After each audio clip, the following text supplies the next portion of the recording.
Welcome to Take It from the Ironwoman. My name is Susanne Müller, your host and the Ironwoman. This podcast is about empowering yourself and others to make real changes in the world. You will hear from everyday, smart, sophisticated, hip people like you and me. Not everybody has to be an Ironwoman to impress the world. Together, we will learn from the sports and business leaders how you can become a more successful person as an entrepreneur or a leader. It's one step at a time, one day at a time. Take your steps now. Take your big steps now. Join me on this journey to success. Take it from the Ironwoman. We only have special guests, and today we go to the data whisperer, to Dr. Kruti Lehenbauer. We both are fractionals, and probably she will tell us a little bit more what that is. It's a new word, but a very cool word. Introduce yourself, data whisperer. I hope you guys learn a lot, or if nothing else, at least I hope that what we discuss here confirms some of what you already think and feel about data in today's day and age. I'm Kruti. I have an academic background, but I've been consulting for 13 years or so. I like looking at data. I look at different patterns. I find those patterns. I try to figure out how to test a hypothesis because I can see the pattern. I know what the hypothesis should be, but really build the models for it. So I do the fun part that nobody else wants to do sometimes. The beauty of what I do is data doesn't mean only numbers. And so it's a question of, and like Suzanne would say, like building the connections with the right language and taking the technical terms and making them easy to understand so that you can implement. That's what I do. And I'm a fractional data and analytics officer. I studied psychology, and there obviously you also have to take statistics, and everybody said, this is so difficult. It's so difficult. I went there. We had the best teacher. We also have to say, I loved it. And I was like, what is wrong with me? I loved statistics. We had 3 classes and experimental statistics. Not that I could teach it, but I was fascinated. Now that I read an article and there is some statistics, I'm like, oh, interesting. So I'm not afraid anymore because everybody's like, oh, statistic is scary. Actually, I have learned one thing. One of the things that you said earlier really resonates, and that is that you had a good teacher. Majority of the people who are terrified of the word data or math or statistics, I have found with statistical significance that majority of them had a teacher at some point in their life who told them that they were not smart enough because they didn't understand it. Sadly, some of us believed that. And no amount of other people telling us that we are smart ever allowed us to overcome that fear. Because it sometimes happens at such a young age that you don't have that confidence within yourself. You convince yourself about that. And as you get older, you just confirm your belief. Because as with your background in psychology, that if you believe something about yourself, you're going to do everything that kind of confirms it. So one of the things that I have loved doing my whole life is to get people out of that self-fear. Let's not use complicated words. Let's not use the word margin of error. Let's just say, hey, what's the fluctuation? You are telling me that 51% of the people like brand X and 49% like brand B. But a margin of error of 3%, what does that mean? Well, it just means that there could be a mistake here, that the 50-50 could split on the other end anytime. It doesn't have to be more complicated than that. And that's how people like me get hired. For all the technical folks, and here's your table, here's the margin of error. You want to be super smart and talk only about those numbers? Here they are. But let's be normal. Let's be human. Let's understand what this is telling us. This is telling us that there is no major difference between brand A and brand B. So we don't need to be afraid of this. It just means typically it's kind of like you're tossing a coin. That is statistics. You make it sound so easy for everybody, but how did you get into it? You were always interested in numbers? I was one of those math nerdy type kids from the very beginning. I enjoyed playing with numbers. And one of the things, and I owe it in large part to my parents, because once they saw that I had this affinity for it, they would challenge me. So we would play all kinds of games with numbers when we were going somewhere, traveling, hanging in the house. We didn't even have a TV until I was 10 years old. Every day it would be like, okay, I'm guessing 5 numbers. You are allowed to ask me 10 questions to figure out which order they are in. And so no writing. You just think about it. And you had to visualize the pattern as you asked the questions and got the information. Is it greater than 7? Is it less than 7? It's like the 20 questions game, but with numbers. And eventually it just kind of became a part of how my brain worked. And that total sidebar, I did the same thing with my kids, and now they're doing the same thing. So we go to bed at night sometimes and we are like, let's pick a number. So we'll pick a random number that's 4 to 5 digits long. And then we're like, is it a prime number or not? They fall asleep right after that.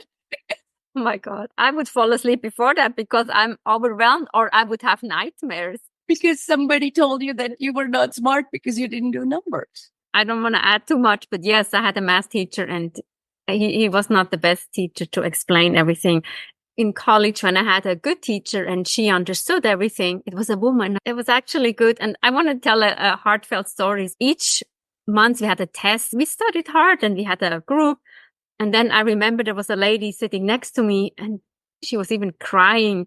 I helped her a little bit. I cheated and I said, what do you need to know? She had to retake the test. At least I thought I'll help her a little bit. Made me feel good. I wouldn't call it cheating. I would call it being kind. I've done that. I wouldn't call it cheating. But as a teacher, I have helped students, even though I was the one testing them. When I see them struggling with something, I don't want them leaving from there feeling like they didn't do good enough. Mm-hmm. I want them leaving there at least learning something from it. No, that's kindness. I always choose kindness. Now let's take it a level higher. What do you offer to the businesses, and what do the businesses need to know about you? Because I know data is super important. So most businesses are either trying to grow their revenues, lower their costs, or improve their efficiency, which means that their workers are producing more, whatever they're working. Data allows us to understand what the barriers are to any of these 3 things happening. They might be looking at dashboards, but say that you think about, and I'm not naming any names, but some major platform who is providing you with advertising. And so you're paying them for advertising. Now, their entire revenue structure depends on you continuing to pay for that advertising. So if you look at the data that they send to you at the end of the month, they're going to be like, oh my God, look, thanks to all your $500 of advertising money, you got a $5,000 return. But maybe you would have made those $5,000 without spending a single dime because your product is that good. Who's going to tell you that? Either you figure it out on your own, or what I've seen is called HIPPO, highest paid person in the room decides, or you allow the platform whose revenue depends on your spending that money to tell you that it's getting returns. Or you hire somebody like me who's going to look at it and go, your product is fantastic. Without spending a single dime on advertising, you can still make the $5,000. But at that point, the rate of return is infinite because you spent $0 on advertising. That's the kind of stuff I can help. Pricing, cost analysis. Should you buy a tool, build a tool, or use the resources you already have to solve a problem? Because your problem may not be that big. You might be trying to use a giant sword to cut into an apple. It's not required. All you need is a paring knife. I'm that Swiss Army knife who can do all of these things with variety of different departments and remove the silos that often occur between different departments, because it's like, oh my God, you guys are finance guys. I don't want to worry about that. Oh, you're HR guys. I don't want to worry about that. But HR exactly has the data that finance needs in order to help marketing. And a lot of people haven't considered that, because when you grow, you become siloed. And a lot of listeners should almost wake up, like data is the key to be more efficient, productive, successful. And if you can talk data, people in sports have a coach. So why don't we see more people in the business who have a coach? I'm sure there is a correlation and we can put some data behind it, or even in women leadership, we can find data. Use that data when you are presenting. So that's also where you could come in. Let's say I need to make a speech. I need to add some numbers. because then people say, hey, she knows what she's talking about, but I need you to get that data. And where do you find data? Let's say if I need to make a speech on women empowerment, do you have a source, like a favorite source to go to? No, I will do the research. It depends on what I'm asked. I can't name the organization, but there's an organization that I am currently working with. It's a nonprofit. One of the things that they want to do is to show how much impact they're having on their community in order to convince the decision makers at the government levels to invest in them, or at least give them some slack. So one of the things that they did was they have a survey that they have conducted. You would think that it's all answers, like you gave an answer on the phone when you had a survey. Well, I go in, look at those 1,500 responses. I will find the common themes based on how many times some words repeat. Based on those themes, then I will be demonstrating how many people think that about it from a positive standpoint, or what is kind of the downside of it. Because the brutal truth when using any kind of data is that when you're fully honest with the presentation, you have the biggest impact. You don't only look at the successes, you look at the failures, because that's what allows you to learn and grow. And so data, qualitative or quantitative sort, it's the same thing. It's like identify what you're doing really well, identify what you can do better, identify what you should stop doing, and identify where you're already the leader. Focus on that. That's your strength. That's what you tell people. You could do 12 things, but which one do you do best? And are you, in that process, are you also part of conducting the survey? Because I use appreciative inquiry, which is the positive psychology, where you ask the right question. So then the people give you a positive answer rather than to say, what do you like about your job? And people say, I hate my job. Okay, that's not a very good question. But if you ask the question, what do you like about your job? You get a totally different answer. So as a data collector and an analyst, I avoid language that can change the answer. So the beauty of that is that we want an objective question, which could go either way. How do you feel about your job? I love it. I hate it. Somewhere in the middle, whatever it is. Because then I can say, okay, like if I'm doing an employee engagement survey, I can pinpoint which are the risk factors. Because I don't want to hear when the company wants me to do something like this, they don't want to hear only the ones that are happy, because I'm not elevating their happiness. As a data person, my job is to make sure they don't lose the people who are not happy, right? In most cases, they've hired me to figure out what is the problem. Because sometimes it could be one manager out of 15 who's not doing their job the way they're supposed to. They're the ones that need retraining or additional help. And notice, when I give my solutions, I avoid negative language, because I'm not going to say they need to be fired. They need to be upskilled, retrained, coached, helped, because they might be overwhelmed and nobody has ever asked him what. I love that. It boils down to clear communication. If we don't communicate, how do we know that maybe that person is overwhelmed, undertrained, or there is something else going on in their lives? If you don't ask the question, how will we ever find out? But when you see the data and when they give a neutral sounding opinion and you dig a little deeper, just like it's like 5 whys, ask why. And usually you get to the root cause. I love data. Not to analyze it myself because I'm not a person, but I like to look at data. When I see the graphs, it makes sense. And we shouldn't be afraid of that. Just have to share because I'm very excited about it. Historically, in academia, they want everything to be kind of a little bland and to the point. You create a table and it's like black and white and you have the columns and you have the rows. In the business world, however, people are more open to better visual representations rather than just raw numbers. Nobody likes raw numbers. Historically, you see a lot of histograms being built. They may or may not be meaningful depending on who's looking at them and what they're conveying. But I have found that heat maps, which is basically still a table, but it's got the colors showing which are big numbers. It is so much fun to play with different colors depending on whatever brand I'm working with. That's about That's the part that I'm really excited about in the last few weeks. Oh my God, this looks so cool. It goes from like light orange all the way to like bright red.